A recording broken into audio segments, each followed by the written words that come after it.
Is it too good to be true? I want this so much but don't know if I can trust you.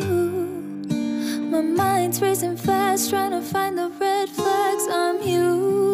네, 반갑습니다. 도도튜브의 위드파파입니다. 도도튜브 구독자님들 즐거운 하루 시작하셨나요? 전국적으로 비 소식이 있는 하루 다들 안전 운행하시는 하루 되시길 바랍니다. 오늘 전해드릴 소식은 어제 GV70 영상에서 직원들에게 시승차 200대가 풀렸다라는 소식을 전해드렸었죠. 그러면서 다채로운 GV70의 시승 후기들이 SNS상에서 올라오기 시작했는데요. 오늘은 그 중에서도 구독자님들이 실내에 대해서 궁금해하는 앰비언트 무드 등 사진이 있어 전해드립니다. 우선 제네시스 GV70의 내비게이션 디스플레이 화면과 센터페시아 쪽 점등된 모습인데요. 공조기 창이 보이는 유선형 센터페시아의 테두리를 블루 컬러의 앰비언트 라이트가 얇게 들어오고 있습니다. 이쁘긴 합니다. 그런데 조금 더 앰비언트 라이트의 두께감을 있게 했어도 좋았을 것 같다라는 생각이 드는데요. 얇다 보니 어느 각도에서 보면 위쪽은 그래도 선명하게 라이트가 보이지만 아래쪽은 없어졌다 살짝 보이는 느낌이 들 정도로 얇게 디자인되어 있는 것이 아쉽네요. 풀 디지털 클러스터에 점등된 느낌이고요. 이미 GV80에서 봤기에 크게 다른 점을 느끼지는 못하겠습니다. 그리고 1열 공간에서의 전체적인 앰비언트 라이트의 모습인데요. 현대의 대표적인 블루 컬러의 모습이죠. GV80처럼 다른 컬러로도 변경이 가능할 겁니다. GV80이 총 64가지의 가능한 컬러가 있었죠. GV70도 그에 버금가는 컬러가 가능하지 않을까 싶네요. 다만 적용 부위는 GV80과 차이가 좀 있어 보였는데요. 들어오는 위치들을 살펴보니 우선 도어 포켓 안쪽에 비춰지는데 약간 귀곡산장 느낌도 나네요. 생각보다 라이트가 강하긴 합니다. GV80에서는 도어 포켓 안쪽이 이렇게 비춰지지는 않고 도어의 이 부분을 선을 따라서 들어오죠.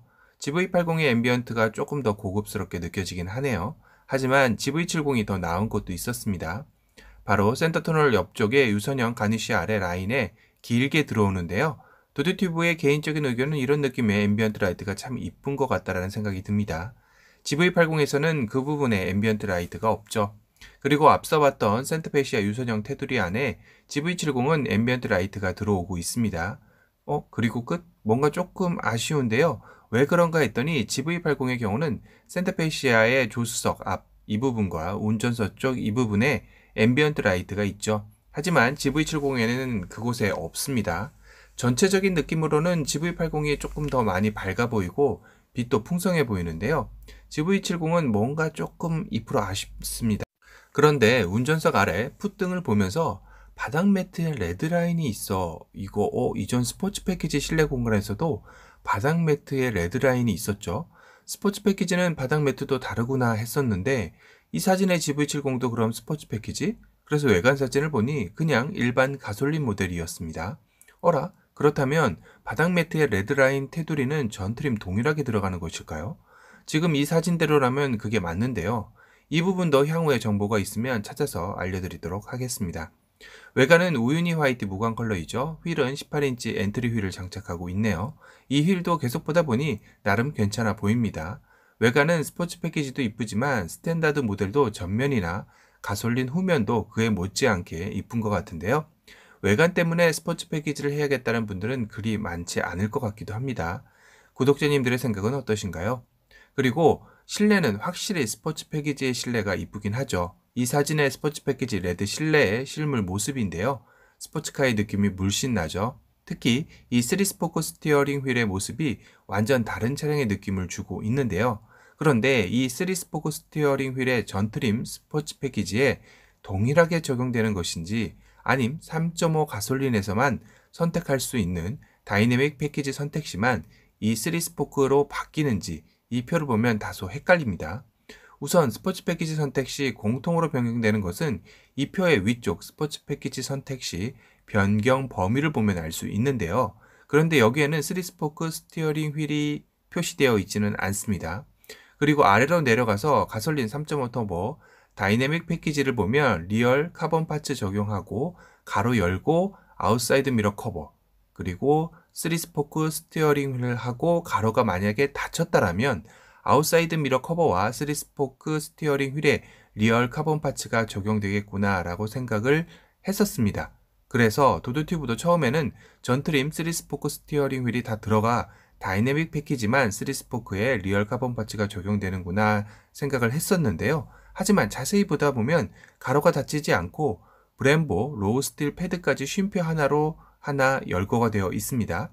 다시 말해 이 표의 표기상 오류인 것 같은데요. 리얼 카본 파츠 적용은 아웃사이드 미러 커버까지이고 3스포크부터는 개별로 표시를 한 거겠죠. 그렇다면 결국 스포츠 패키지의 3스포크는 3.5 가솔린만 가능하다는 결론에 도달하게 됩니다. 이 가로 하나의 표기가 정말 여러 가지 해석을 낳을 수 있는데요. 아직 이 표가 공식으로 공개한 표는 아니고 예상표이니 확인할 길은 없습니다. 다만 이전 GV70 기사로 공식 발표에서는 스포츠 패키지 시 3스포크 스티어링 휠을 적용이라는 말이 있었기에 전트림 스포츠 패키지 선택 시 가능하다고 오해를 불러올 수 있는 부분도 분명히 존재하죠. 결국 3.5 가솔린 스포츠 패키지에는 다이내믹 패키지를 하나 더 두어 선택 시 머리만 더 아프게 되었는데요. 그리고 내장 디자인도 스포츠 패키지의 스탠다드와 디자인 셀렉션 두 가지로 나눈다는 점도 참조하시기 바랍니다. 이거 신차 살 때 공부 안 하면 선택하기에도 정말 어렵겠네요. 스포츠 패키지 이야기를 한 김에 외관도 스포츠 패키지를 잠깐 살펴보면 첫 공개 때 나온 레드 컬러이죠. 확실히 스포츠 패키지 중에서는 레드 컬러가 갑인 듯 합니다. 특히 저 다크크롬 라디에이터 오각형 그릴이 참 이쁘죠. 스포츠 패키지 21인치 휠이 적용되어져 있습니다. 리어에 대구경 머플러 팁이 보이는 스포츠 패키지 레드 컬러의 모습이었습니다. 끝으로 GV70의 크기에 대한 논쟁은 아직도 진행형인데요. 보신 분들의 이야기들이 다 제각각이죠. 어떤 분들은 그래도 산타페 크기 정도의 느낌은 난다라는 분들과 생각했던 것보다 많이 작아 보여서 넥소 정도 생각하면 되는 크기였다 등 다양하게 나뉘고 있습니다. 이 사진은 벤츠 GLC 쿠페와 나란히 주차된 GV70의 모습인데요. 전고도 비슷해 보이죠? 전폭은 확실히 GV70이 더 넓어 보이긴 합니다. 벤츠 GLC의 전장은 4740mm, 전고는 1600mm, 전폭은 1890mm, 휠 베이스는 2875mm로 실제 재원에서도 전장 빼고는 GV70이 조금씩 크네요. 벤츠 GLC 쿠페의 모습을 떠올리면 GV70의 크기도 가늠할 수 있을 것 같습니다. 오늘은 제네시스 GV70의 실내 앰비언트 라이트 모습과 스포츠 패키지의 불편한 진실에 대해 다뤄봤습니다. 오늘 영상이 도움이 되셨다면 도도튜브 구독 알람 설정 부탁드리고요. 또 다른 신차 소식으로 찾아뵙겠습니다. 지금까지 도도튜브의 위드파파였습니다. 감사합니다. Never knew a moment could feel so right, could slow down time like this. Everything I needed is in your eyes and in your mind. Maybe it's crazy to fall so soon. Give it up.